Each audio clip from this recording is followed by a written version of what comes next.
steal furniture, almost lose your job. So my dad owns a house that he's been renting for some time now. The tenants that lived there were for the most part decent people, who my dad thought were trustworthy. That all changed about 2 months into the tenancy when the tenant refused to pay the month's rent. My dad showed some leniency and gave them another month to pay up what was owed. They didn't pay a thing. By this point, my dad, frustrated by the whole situation, and being 2 months out of rent money, offered them a deal. Leave the house ASAP and then only pay half the money owed.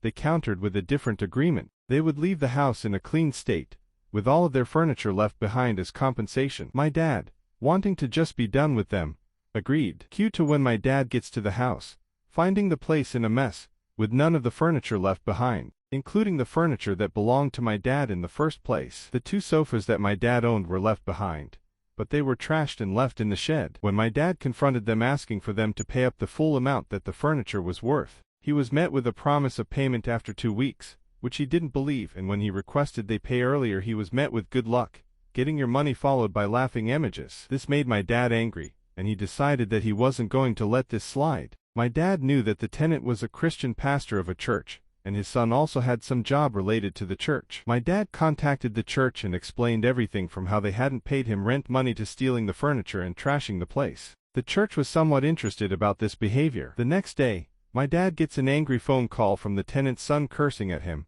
and asking him what he thought he was doing, contacting the church saying he was being unfair. My dad hung up on him only for him to attempt to ring 10 times after he hung up. From what we could piece together, the church had told the pastor that if he didn't settle things with my dad, him and his son would lose their jobs. My dad received the full amount for the furniture that same day, and agreed to back off. My dad later said, it was never about the money but the way this guy treated him, and his values.